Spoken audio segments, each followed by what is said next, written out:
할렐루야. 이날도 주님의 예배 자리에 나오신 여러분을 환영하고 축복합니다. 오늘은 나를 누구라 하느냐라는 시리즈 설교의 세 번째 설교를 나누고자 합니다. 사진을 먼저 한 장 볼까요? 자, 여러분 저 그림이 뭔지 아세요? 뭐 같으세요? 네?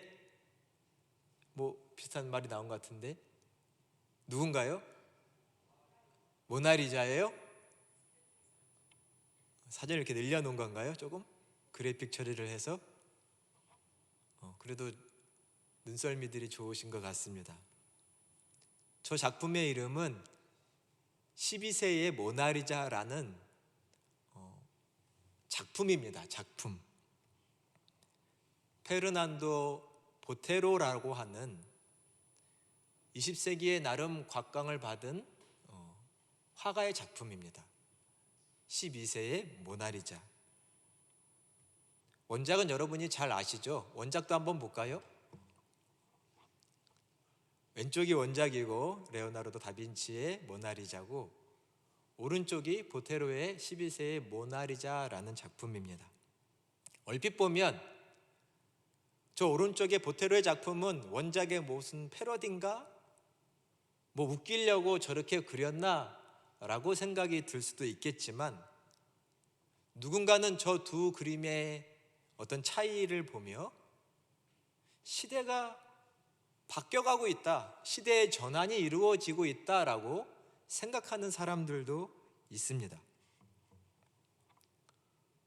우리는 요즘 포스트 모더니즘 사회를 살아간다고 말합니다.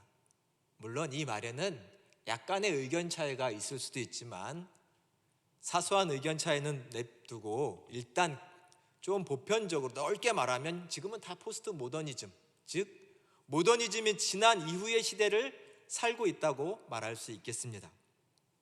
모더니즘이 뭔가요? 모더니즘은 한국말로 번역할 때는 조금 차이들이 다 있습니다. 어디서는 모더니즘을 근대주의라고 말하기도 하고 어떤 데는 현대주의라고 말하기도 하지만 대략 산업혁명이 일어난 이후로 2차 세계대전쯤까지를 모더니즘이라고 한다면 저는 근대라고 표현하는 게 더 적절하지 않은가 싶긴 합니다. 여하튼 이 포스트 모더니즘 시대란 이 모더니즘의 이후의 시대를 가리킵니다.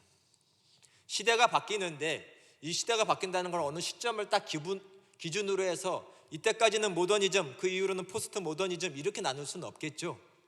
사람의 인생이 역사가 다 연결되어 있기 때문이죠. 그러나 우리가 말을 구분하는 것은 그 시대마다의 어떤 특징이 있다는 것을 말합니다. 모더니즘의 특징이 있고 지금 포스트 모더니즘의 특징이 있다라고 생각하는 거죠. 길게 말씀드릴 수는 없지만 이 특징은 여러분이 기억해 놓으시면 매우 좋습니다. 모더니즘 하면 어쩌면 우리는 그 시대의 산물, 그 시대의 사람은 아니지만 모더니즘 하면 이런 특징이 있습니다. 그래도 이 땅에는, 이 세상에는 보편적이고 모두가 인정할 수 있는 절대적인 기준이 있다라고 생각하는 시대가 모더니즘의 시대입니다. 약간 신앙적인 말로 한다면 이 땅에는 그래도 진리가 있다, 참된 가르침이 있어서 누구나 인정할 수 있는 그런 가르침들이 있다. 선이 무엇이냐라고 말하면 그래도 선은 이런 거야 라고 대답할 만한 기준이 있다. 미가 무엇이냐, 아름다움이 무엇이냐라고 말하면 그래도 이런 게 아름다움이지 라고 말할 수 있는 어떤 기준이 있는, 그리고 그런 것을 다 인정할 수 있는 마음을, 사상을 가지고 있는 시대를 모더니즘이라고 말할 수 있습니다. 그러면 그 이후의 포스트, 지난 그 이후의 시대에는 어떤 특징이 있냐면 누군가나 다 인정하고 받아들여야 하는 그런 기준 자체가 무너지고 상대화되는 그런 시대를 우리는 살고 있다고 특징지어 말할 수 있습니다. 지금은 이 포스트 모더니즘 시대는 개성이 중요하고 개인이 중요하고 그러다 보니 자율이 중요하고 다양성이 중요한 시대가 되어버렸죠. 쉽게 말하면 그래, 네 생각도 맞아, 내 생각도 맞고 저 사람 생각도 맞아. 어떤 기준이 있고 그것이 중요한 것이 아니라 각자의 처지가 다 맞고 괜찮다라는 어떤 서로를 인정해 주는 것이 오히려 미덕인 것 같은 시대, 이러한 특징이 있는 시대를 포스트 모더니즘 시대라고 말할 수 있습니다. 물론 제가 너무 짧게 설명드렸지만, 자, 그러면 나는 어떤 사람인 것 같나요? 나는 어떤 특징을 가지고 어떤 생각을 가지고 사는 사람 같나요? 깊게 생각해 볼 중요한 문제라고 생각됩니다. 포스트 모더니즘을 살아도 모더니즘 같은 사람이 있고 그 반대 경우도 있을 수 있겠죠. 중국의 춘추 전국 시대에 위나라의 문왕이 그 당시 그 시대에 가장 유명한 의사 편작을 불러다가 질문을 했습니다. 당신의 형제들이 다 의술이 뛰어나다는 얘기를 내가 들었는데 그 삼형제 중에 누구의 의술이 가장 뛰어납니까? 라고 왕이 물었습니다. 그러다 편작이 제가 생각하기에는 그래도 우리 첫째 형님이 가장 의술이 뛰어나시고 그리고 둘째 형님입니다. 제가 보기엔 제 실력이 가장 부족하고 그렇습니다. 그러자 문왕이 물었습니다. 아니, 내가 듣기로는 당신이 가장 유명한 의사고 가장 실력이 뛰어나다고 들었는데 왜 그렇게 말하는 것인가? 라고 왕이 묻자 편작이 이렇게 설명을 합니다. 내 첫째 형은 환자들이 아픔과 고통을 느끼기 전부터 그 사람의 표정과 안색과 목소리 등 손빛 등을 보고 나서 그 사람이 이러한 병이 걸리겠구나, 곧 이러한 위중한 병이 생길 수 있겠구나 미리 짐작하여 사람들을 처방하고 필요한 치료를 미리 해줍니다. 그러다 보니 사람들은 자기가 큰 병을 앓기 전에 그 문제들이 다 해결되니 자기가 크게 아팠다고도 생각하지 않지요. 그러니 크게 고마움도 그 의사를 향한 소문도 잘 내지 않다 보니 우리 첫째 형님은 그렇게 유명세를 타지 못했습니다 라고 말했습니다. 우리 둘째 형님은 그보다 못한 이유는 우리 둘째 형님은 제가 보기에는 병이 조금 진행됐을 초기에 환자들을 알아보고 그 환자들이 큰 병, 위중한 병에 걸릴 수 있는 것을 조금 막아줍니다. 그래도 위중하고 목숨을 건 위험한 상황에 놓이지 않다 보니 사람들이 많이 고마워하는 것 같지는 않습니다. 그러다 보니 유명세 잘 못 탔습니다. 제가 제일 실력이 부족한데 저는 사람들이 큰 병을 앓고 나서야, 많이 아프고 나서야 침도 놔주고 약도 써주고 때로는 피를 뽑기도 하고 때로는 수술도 하면서 그 사람들을 고쳐주니 사람들이 그 큰 병 아픔에서 고침을 받았다고 생각하니 제가 매우 잘 치료해 준 거라고 생각하며 제 이름을 조금 알려준 것 같습니다. 자, 이 셋 중에 그럼 우리가 생각하기에는 누가 가장 뛰어난 의사이고 의술을 가졌을까요? 아마 이 질문에는 저희 모두가 비슷한 답을 가지고 있지 않을까라는 생각이 듭니다.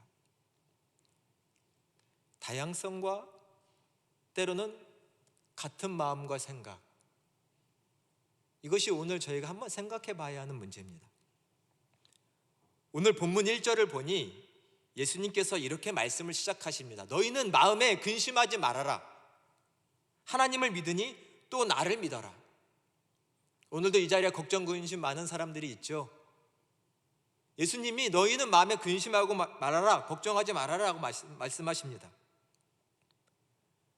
오늘 본문에서 제자들이 마음속에 근심과 걱정을 가진 이유는 1차적으로는 이 앞에 있는 13장, 12장 이런 데서 말씀이 나오고 있는데, 먼저는 예수님께서 나는 이제 너희를 떠나야 되겠다라고 말씀합니다. 그동안 예수님과 많이 함께한 시간이 많았는데 갑자기 예수님께서 떠나신다고 합니다. 그것도 먼 타국으로 가시는 정도가 아니라 내가 죽어서 이제는 너희 앞에 없을 거다라고 말씀하시자 제자들이 당황하는 것이죠. 나는 여태까지 예수님을 믿고 따라왔습니다. 대단한 분이다, 대단한 스승이다, 메시아다, 이 나라를 로마로부터 해방시킬 대단한 지도자가 나타났다, 여러 기대를 가지고 또 원하는 것이 있어서 지금껏 쫓아왔는데 갑자기 예수님이 사라지고 죽겠다라고 말씀하시니 얼마나 당황스럽습니까? 예수님의 유명세가 높아지자 경계하고 질투하는 사람들도 많이 생겼죠. 그 당시에 지도자들은 자기보다도 더 많은 인기를 얻는 이 예수님을 경계했습니다. 또 율법으로 예수를 따른 자들이 율법을 지키지 않는다 올무를 놓으면서 법적으로 제재를 하려고도 했습니다. 그러나 워낙 예수님이 많은 능력을 가지고 계시다 보니 따라다니던 제자들은 그래도 그분을 믿고 그 어려운 상황들을 한 발자국씩 이겨내오고 있었는데 갑자기 예수님이 없어지면 자기가 믿고 있던 이 예수님, 이 방어막이 사라지니 얼마나 불안하겠습니까? 그러니 예수님께서 제자들에게 근심하지 말아라 라고 말씀하시면서 또 오늘 2절부터 3절, 4절에는 이런 말씀을 하십니다. 말씀을 보면 갑자기 예수님께서 하나님 아버지 얘기를 하십니다. 내 아버지 집에는 너희가 거할 곳이 참 많이 있다. 내가 가서, 지금은 떠나가는데 내가 가서 너희가 거처 할 많은 곳을 예비한 다음에 다시 올 거다. 그리고 너희를 데리고 가서 하나님께 갈 거다. 그러니 걱정하지 말아라. 내가 어디로 가는지 너희가 그 길을 잘 알고 있지 않느냐? 라고 예수님께서 말씀하십니다.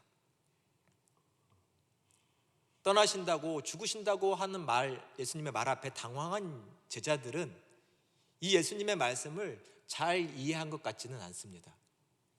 사람이 불안하고 당황하면 내가 잘 모르는 어떤 사고를 당하고 사건을 당하면 사람들은 그 불안한 마음을 좀 잠재우려고 이 상황을 더 잘 알고 싶어집니다. 도대체 문제가 무엇인가? 사건의 발단은 무엇인가? 누가 연루되어 있나? 많은 정보를 알아야 그나마 더 불안하지 않기 때문에 많은 것을 알고 싶지요.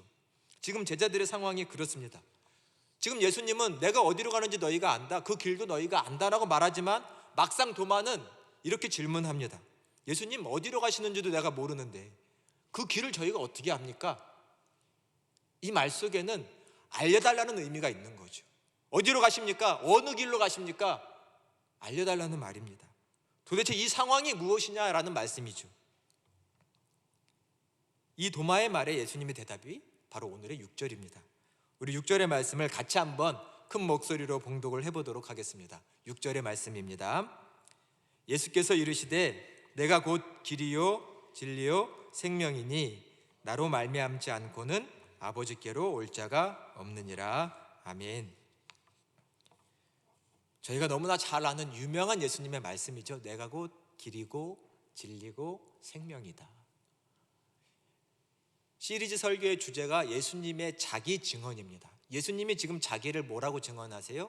나는 길이다, 진리다, 생명이다 라고 말씀합니다.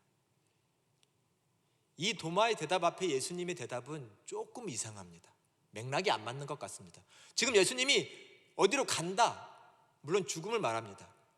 내가 어디로 간다, 그 길을 너희가 알 거다 라고 말해서 도마가 그 길이 어디입니까? 무엇입니까? 라고 물었으면 예수님의 대답은 자, 그 길은 이러이러한 것이다 라고 설명해 주시는 게 논리상 맞는 대답일 것 같은데 예수님은 그 길을 설명하지 않고 갑자기 내가 곧 그 길이야 라고 설명을 하십니다.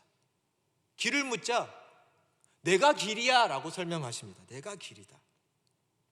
얼핏 보면 이상한 대답이지만 또 이렇게 생각하면 맞는 대답인 것이 만일 어떤 사람이 자기가 길을 만들어가면서 그 길을 간다면 자기를 그 길이라고 말할 수 있겠지요.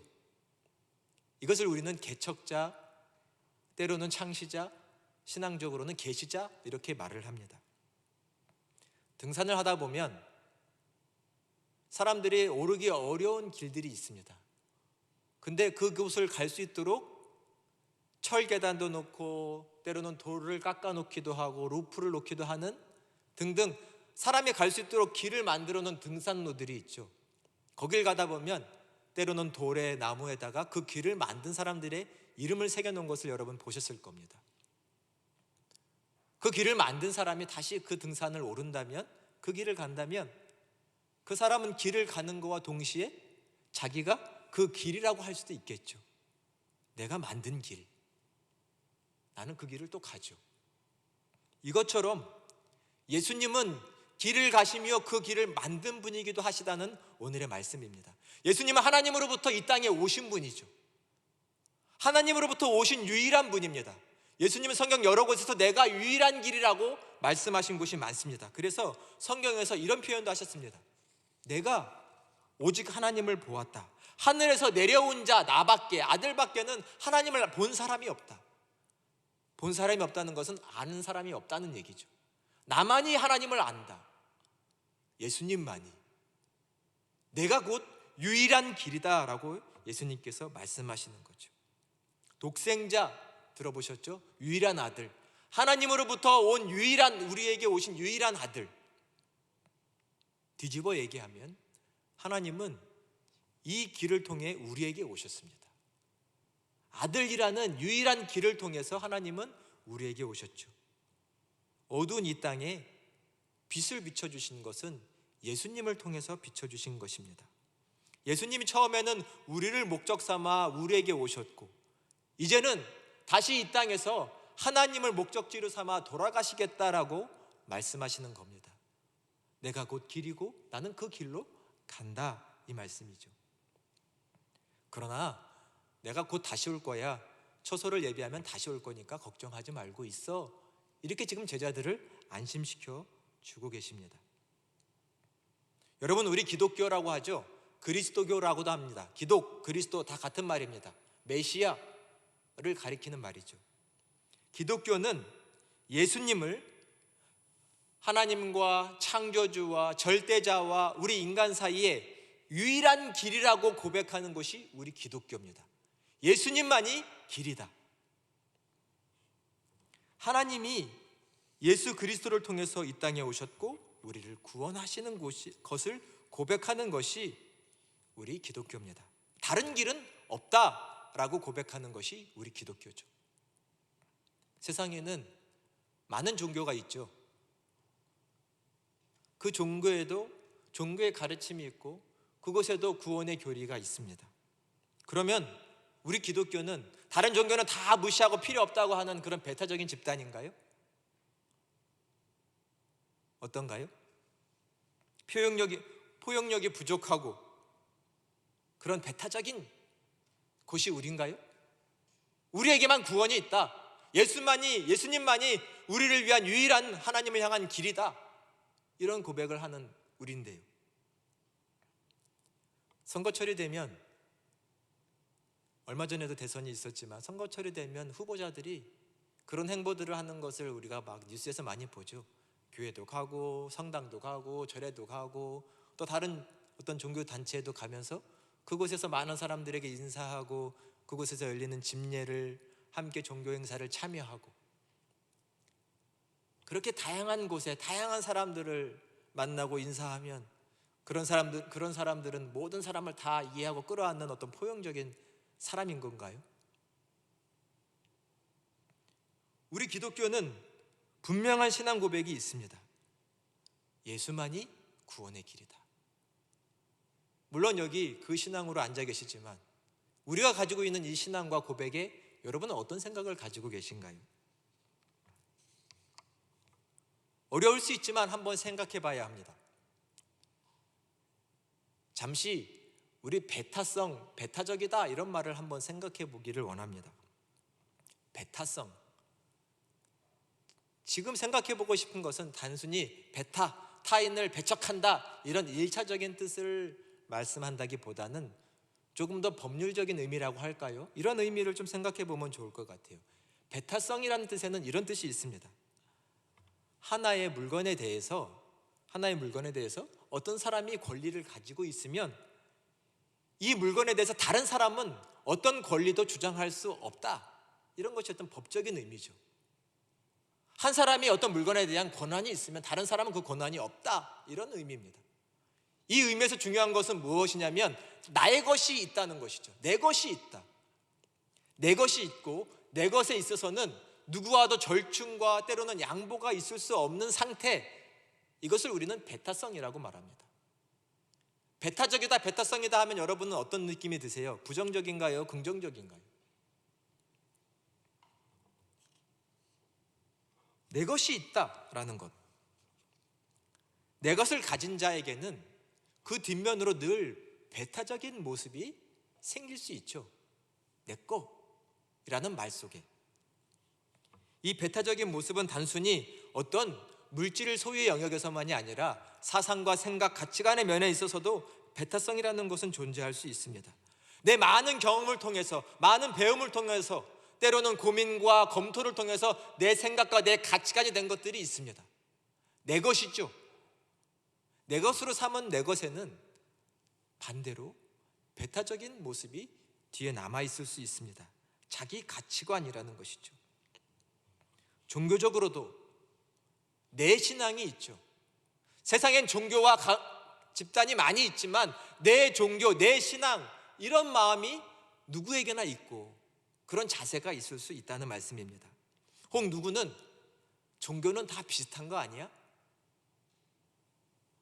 교회도 좋고 캐톨릭도 좋고 절도 좋지. 잘 모르지만 도교라는 것도 있다는데 도교도 좋을 수 있고 뭐 신천지도 좋은 거 아니야? 다 존중해 줄 수 있지. 이런 생각을 할 수도 있겠지만 반대로 이렇게 생각할 수 있지 않을까요? 결국은 자기 건 없는 겁니다. 내 거는 없는 거죠. 내가 애착하고 내가 붙잡을 수 있는 그것은 가지고 있지 않는 거죠. 이런 비유로 한번 이해를 도와드려 볼까요? 어떤 남자가 있습니다. 저 여자를 보니까 마음에 들어요. 저 여자도 괜찮네, 좋네. 저 여자도 보니까 저 여자도 마음에 들어요. 저 여자도 괜찮다. 또 다른 여자를 봤는데 저 여자도 괜찮네. 그럼 이 세 여자를 다 좋아하는 겁니까? 사실은 아무도 안 좋아하는 거죠. 아무도 사랑하지 않는 겁니다. 한 사람을 사랑하고 그 사람과 깊은 관계를 맺는 것이 진정한 사랑이겠죠. 이 사람 저 사람 다 좋다면 사실은 아무도 사랑하고 좋아하지 않는 것이고 자기만 좋아하는 거죠. 자기가 제일 중요하고 나머지는 다 자기를 위한 장식품이고 이용가치일 뿐인 거죠. 때로는 이 종교도 좋네, 저 종교도 좋네, 저 종교도 좋다고 말하면 사실은 아무것도 중요하게 여기질 않는 겁니다. 내 것은 없는 거죠. 그저 때마다 내 장식품으로, 내 기호품으로 가지고 있는 정도일 뿐입니다. 거기에 내 것이, 내 삶이 매여 있지 않는, 내 것이 아닌 그런 삶인 거죠. 어떠신가요? 그런 생각이 드시나요? 믿음이란 무엇인가요? 오늘의 말씀을 깊이 생각해 봐야 합니다. 예수님은 내가 길이다 라고 분명히 말씀하셨습니다. 내가 길이다. 예수님은 자기를 가리켜 내가 하나님과 너희 사이의 유일한 길이다. 나 외에는 길이 없다. 분명히 말씀합니다. 내가 진리다. 내가 유일한 바른 가르침이다. 이 말씀에서 그 길을 간다고 할 때는 그 길만 가겠다는 생각이 담겨 있습니다. 신앙이란 단순히 우리 생각과 지적인 동의만을 원하는 것이 아니라 사랑을 말합니다. 신앙이란 사랑입니다. 이것을 사랑하는 것, 예수님을 사랑하는 것, 이 가르침을 사랑하는 것, 이 사랑의 마음에는 배타적인 게 있을 수밖에 없죠. 이것도 사랑, 저것도 사랑은 없는 거죠. 신앙이란 사랑하는 것이고 이 사랑이 더 깊어지는 겁니다. 그 가치를 더 알아가는 것이죠. 가치를 모르니 이것저것 저것 눈이 늘 바쁜 것이죠. 신앙이란 자기를 맡기는 겁니다. 그럴 때 그런 마음과 그런 삶에 있을 때에 우리는 그 본질의 맛을 알 수 있게 되는 거죠. 교회 왔어도 예수께 집중하지 않는 사람은 이 신앙의 맛을 알 수가 없습니다. 늘 변두리 손님일 뿐인 거죠. 내 앞에 바다가 이렇게 펼쳐져 있습니다. 바다가 있어요. 바다 참 넓구나. 호수와는 다르게 파도도 치네, 끝도 보이지 않게 참 마음이 편하구나, 이런 생각이 들 수 있겠지만 그런 사람이 바다를 아는 걸까요? 바닷속에 들어가서 발도 담그고 파도가 밀려오면 그 파도도 한번 맞아보고 물도 마셔보고 물속에 들어가서 바닷속은 어떤가도 살펴보고 수영도 하고 때로는 출렁이는 파도에 내 몸도 맡겨보면서 그럴 때 바다를 조금 안다고 말할 수 있는 거겠죠.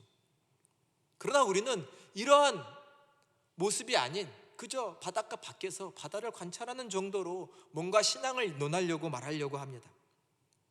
그러나 그것은 신앙의 시작도 되지 않은 모습인 거죠. 오늘의 본문인 8절과 9절의 말씀을 우리 같이 한번 봉독하도록 하겠습니다. 8절과 9절입니다. 빌립이 이르되 주여 아버지를 우리에게 보여주옵소서. 그리하면 족하겠나이다. 예수께서 이르시되 빌립아, 내가 이렇게 오래 너희와 함께 있으되 내가 나를 알지 못하느냐? 나를 본 자는 아버지를 보았거늘 아버지를 보여달라고 하느냐? 지금 빌립이 예수님이 하신 말씀에 여전히 이해가 좀 부족하고 상황은 안 좋고 당황스러우니 계속 말을 합니다. 뭐라고 말하나요? 예수님, 차라리 지금 우리 앞에 하나님을 좀 보여주세요. 여기 지금 내 앞에서 하나님을 보여주세요. 그럼 차라리 좋겠습니다. 그럼 내 불안한 마음, 근심이 가라앉을 것 같습니다. 사실 이런 기도 저희도 해본 적 많죠. 하나님, 짠, 내 앞에 나타나 주세요. 그럼 내가 하나님 잘 믿을 것 같은데. 사람은 이렇게 자기를 모릅니다. 하나님이 딱 나타나시면 하나님 잘 믿을까요? 그 가르침대로 잘 살 수 있을까요? 예수님의 대답에 잘 기울을 기울여 주셔야 됩니다. 빌립아, 내가 이렇게 오랫동안 너와 함께 했는데 아버지를 지금 보여달라고 말하느냐? 지금 나를 본 사람은 하나님을 본 것인데도 그것을 받아들일 수 없느냐라는 말입니다. 나를 본 자는 하나님을 보았다. 내가 곧 길이다. 내가 곧 진리다 라고 예수님이 말씀하고 계신 겁니다. 나를 본 자는 아버지를 보았다. 이것이 기독교의 핵심 말씀인 줄로 믿습니다. 예수님만이 유일한 길이다. 다른 길은 없다. 이것이 예수님이 우리에게, 제자들에게 하시는 말씀입니다. 어쩌면 빌립의 모습이 지금 우리의 모습은 아닌가요? 다른 것을 원합니다. 예수님이 지금 눈앞에 있는데 이 귀한 진리가 지금 우리 눈앞에 있고 매일 듣고 있어 왔고 지금껏 들어왔는데 다른 것을 요구하는 모습들, 다른 것을 보여주세요. 그럼 내가 믿을 수 있을 것 같아요. 다른 것을 봐도 모릅니다. 왜요? 예수님을 통해서만 알 수 있는 진리이기 때문이죠. 우리는 때로는 교회에 와 있어도 다른 것을 요구할 때가 많습니다. 여기 왜 와 있습니까? 어떤 마음, 믿음으로 이 자리에 있습니까? 아무리 많은 것을 알았어도 십자가에 달리신 예수 그리스도를, 하나님과 우리 사이의 유일한 길이신 예수님을 우리가 모른다면 우리는 이곳에 여전히 빌립과 같은 모습으로 있는 것이죠. 다른 걸 줘보세요.